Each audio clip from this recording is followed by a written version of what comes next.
Halo para penggemar layar Jojo, semoga kalian berbahagia selalu dan dimudahkan rezekinya. Bagi yang sudah subscribe Jojo ucapkan terima kasih. Bagi yang belum, terus sukai channel ini, subscribe dan share.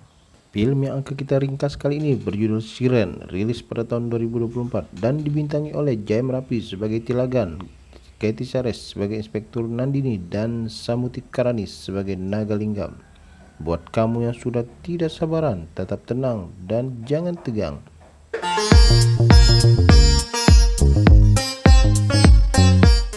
Tampak seorang pria berjalan dengan baju tahanan. Pria itu bernama Tilagan. Ia sudah dipenjara selama 14 tahun atas tuduhan membunuh istrinya sendiri. Ini adalah Malar. Dia merupakan seorang putri dari Tilagan. Namun Malar sangat membenci ayahnya karena ia malu jika ayahnya dikatakan sebagai seorang pembunuh. "Malar, ayahmu itu adalah pembunuh," begitu ujar teman-temannya. Pada suatu hari, tibalah waktu bagi Tilagan untuk keluar penjara dengan bebas bersyarat dan wajib lapor. Tilagan sangat rindu dengan putrinya, namun Malar menolak untuk bertemu Tilagan. Malar memilih pergi untuk meninggalkan rumah. Ia tidak mau untuk bertemu ayahnya.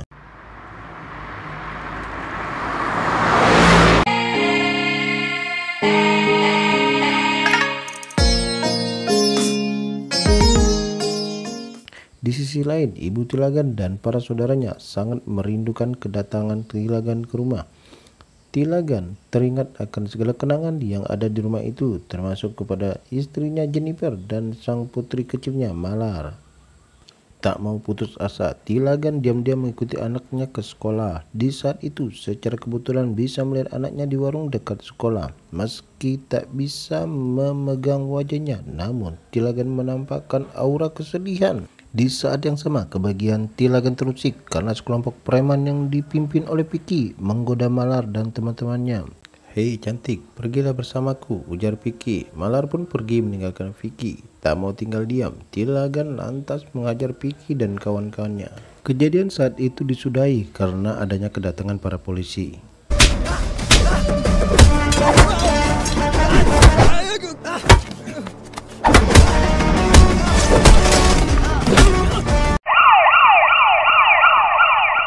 Pada suatu malam, Tilagan dan Velankani berjalan untuk mencari hiburan, dan di saat yang bersamaan mereka bertemu dengan seorang pejabat yang bernama Manikam Tanggam.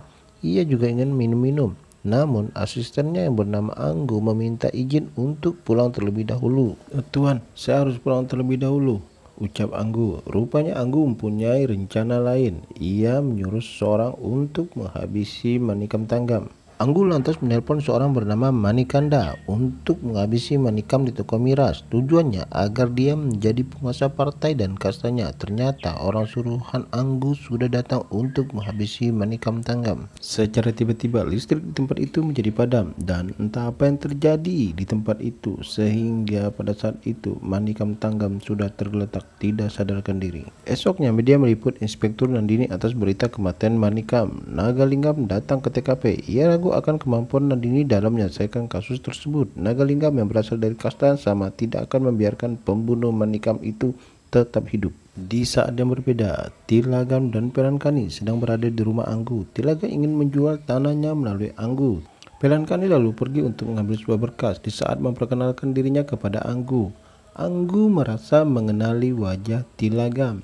Ia mengingatkan bahwa Tilagan adalah supir ambulan yang pernah ia lihat.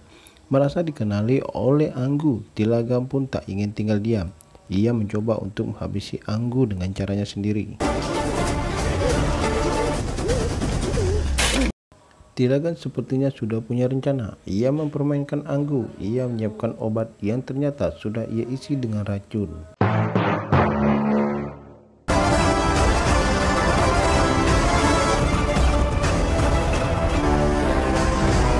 Velankani dan Tilagan bergegas. Inspektur Nandini segera datang. Ia menemukan tubuh Anggu sudah terbujur kaku.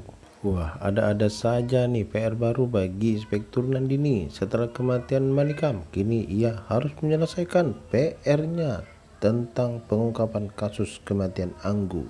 Inspektur Nagalinggam tidak mau tahu karena ini adalah urusan kastanya. Rasa penasaran Inspektur Nandini semakin tinggi. Di saat itulah muncul kasus baru. Ibu Vicky melaporkan jika anaknya telah hilang. Mendengar laporan tersebut, Nandini semakin curiga dengan gaya Tilagan. Ia lantas menemui Fellankani dan Tilagan yang sedang melakukan transaksi jual beli tanah.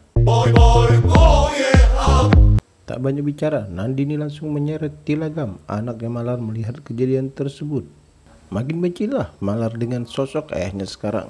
Nandini lantas membawa Tilagan ke hadapan para hakim. Lagi-lagi, Inspektur Nandini gagal. Para hakim mengatakan jika Tilagan tidak mempunyai cukup bukti untuk ditahan dan dihukum.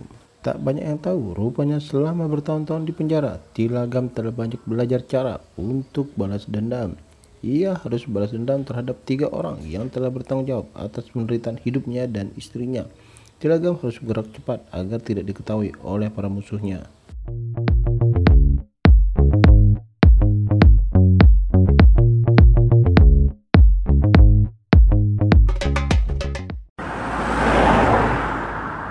Sementara itu, Nandini terus bergerak. Mereka menemukan jasad Vicky di tanah Tilagan. Asumsinya bahwa Tilagan lah yang telah membunuh Vicky. Nandini berusaha untuk membuktikan tuduhan atas Tilagan, namun lagi-lagi gagal. Sidik jari Tilagan berbeda dengan yang ada di TKP. Meskipun sudah dibantu oleh para ahli justru menjelaskan bahwa ini sangat jauh berbeda. Setelah melalui proses yang panjang, satu persatu kejadian terungkap. Ternyata Manilah yang telah membunuh Vicky. Mani juga sudah membuat pernyataan mengejutkan di hadapan Inspektur Nagalingam dan Nandini. Mani menceritakan saat pembunuhan politisi Manikam, Vicky ada di toko miras dan bekerja sama dengan Mani untuk menghabisi Manikam. Mani menyuruh Vicky untuk mematikan listrik. Setelah itu Mani masuk ke dalam toko miras, tapi ternyata Manikam telah tewas terlebih dahulu. Mani mengatakan bahwa ia tidak membunuh Manikam. Setelah kejadian tersebut, Mani sering mendapat intimidasi dari Vicky. Tak tahan diintimidasi dan diancam, akhirnya Manilah yang telah menghabisi Vicky dan menguburkannya di tanah Tilagan. Inspektur Nandini tak mau putus asa. Ia menuju ke sebuah penjara pusat untuk memperoleh informasi tentang kasus pembunuhan seorang yang buta dan tuli. Usaha Inspektur Nandini sepertinya agak sulit karena para saksi tidak mau memberikan informasi. Interogasi akan dilakukan sampai penterjemah bahasa datang.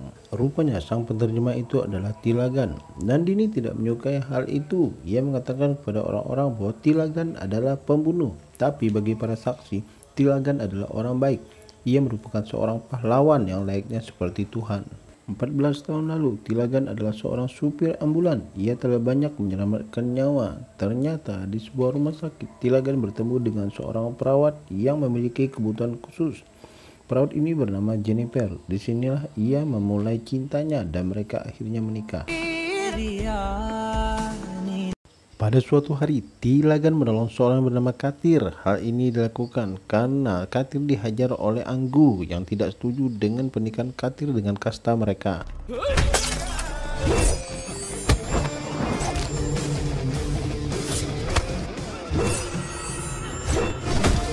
Polisi Nagalingam mendapatkan laporan dari Anggu jika Tilagan telah ikut campur urusan mereka. Tilagan akhirnya ditegur oleh Nagalingam agar tidak mencampuri urusan kasta mereka. Tilagan sepertinya tidak takut. Ia tidak menghiraukan teguran Nagalingam. Tak terima dengan perlakuan Tilagan, Nagalingam dan anak buahnya berupaya untuk mencelakakan istri dari Tilagan, yaitu Jennifer. Mobil yang ditumpangi oleh Jennifer sengaja mereka tabrak. Jennifer terluka. Mereka mencoba untuk menelpon Tilagan. Mereka mengatakan jika Jennifer dalam kondisi luka parah. Rupanya dalam kondisi luka parah, Manikam juga menghujaukan pisau ke arah perut Jennifer. Dalam kondisi yang panik, Tilagan akhirnya bergegas untuk menyelamatkan Jennifer. Ia menemukan Jennifer sudah dalam kondisi tidak sadarkan diri. Segera ambulan berangkat, namun dalam upayanya ia dihajar oleh anak buah dari Nagalingam.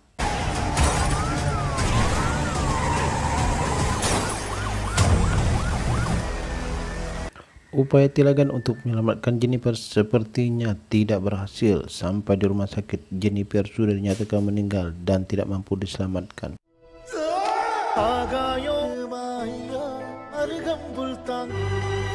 Dalam kondisi yang tengah berluka, Tilagan dipaksa oleh polisi. Mereka membawa Tilagan ke kantor dan menghakiminya. Tilagan dituduh membunuh istrinya dan di hadapan para hakim, Tilagan juga diberikan bukti-bukti palsu. Hal ini semuanya telah direncanakan oleh Nagalinggam dan Anggu. Mereka berhasil mempermalukan Tilagan. Tilagan akhirnya dihukum 14 tahun penjara. Berdasarkan uraian cerita tersebut, polisi Nandini semakin yakin jika Tilagam telah melakukan pembunuhan balas dendam terhadap Anggu dan Manikam. Rupanya saat malam minum bersama Velan Kani, diam-diam Tilagan kembali ke tempat Manikam minum di tempat miras. Tilagam sangat pintar, ia sudah mempersiapkan tali untuk mengikat Manikam yang dalam kondisi mabuk. Manikam akhirnya diikat. Pada saat itu juga ia membunyikan suara yang begitu berisik. Manikam tidak tahan dan akhirnya ia meninggal. Berdasarkan analisis Nandini, target selanjutnya adalah DSP Nagalinggam. Nandini segera bergegas menuju ke rumah Tilagam karena malam itu Tilagam masih punya kesempatan untuk balas dendam sebelum esoknya kembali ke penjara. Nandini memerintahkan anak buahnya agar menjaga rumah Tilagan. Jangan sampai Tilagan berhasil keluar dari rumahnya malam hari itu. Rupanya di saat yang bersamaan ada pesta kuil. Inspektur Nagalinggam dan anak buahnya sedang berada di sana. Nandini lantas menemui Nagalinggam. "Pak, Anda dalam kondisi bahaya, Anda harus dijaga." Namun ucapan dari Nandini tidak dihiraukan oleh Inspektur Nagalinggam. Cara Tilagan sungguh sangat cerdik. Ia mengajak anak-anak yang ada di situ untuk main petak umpet. Di saat bersamaan, ia berusaha kabur untuk meninggalkan rumah dan menuju ke tempat pesta kuil. Ia menghindari di mana ada CCTV agar tidak dipantau oleh Nandini. Ia lantas mengambil sebuah HT dari seorang anggota polisi dan mengalihkan perhatian mereka agar mengurai kemacetan yang terjadi di jalan. Atas laporan tersebut, Inspektur Nagalinggam memerintahkan anak buahnya untuk meninggalkan penjagaan dan mengurai kemacetan. Pada saat kondisi itulah lampu dimatikan dan Tilagam bergerak cepat. Ia menangkap Inspektur Nagalinggam. Polisi Nandini kalah cepat. Nagalinggam berhasil dibawa kabur oleh Tilagam ke sebuah gedung dan dihajar.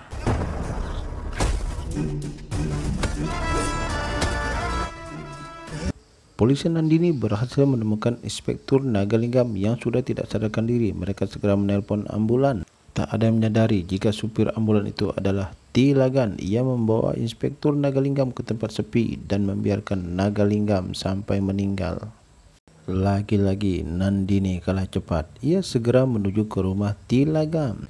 Nandini kaget jika Tilagan yang membuka rumahnya sendiri. Kecurigaan Nandini ternyata tidak berhasil dibuktikan. Tibalah waktunya Tilagan untuk kembali ke penjara. Sementara itu di perjalanan, Nandini secara empat mata meminta agar Tilagan mengakui perbuatannya. Kali ini Tilagan tidak malu-malu. Ia mengatakan yang sesungguhnya bahwa ia telah melakukan pembunuhan terhadap Manikam, Anggun, dan Nagalinggam.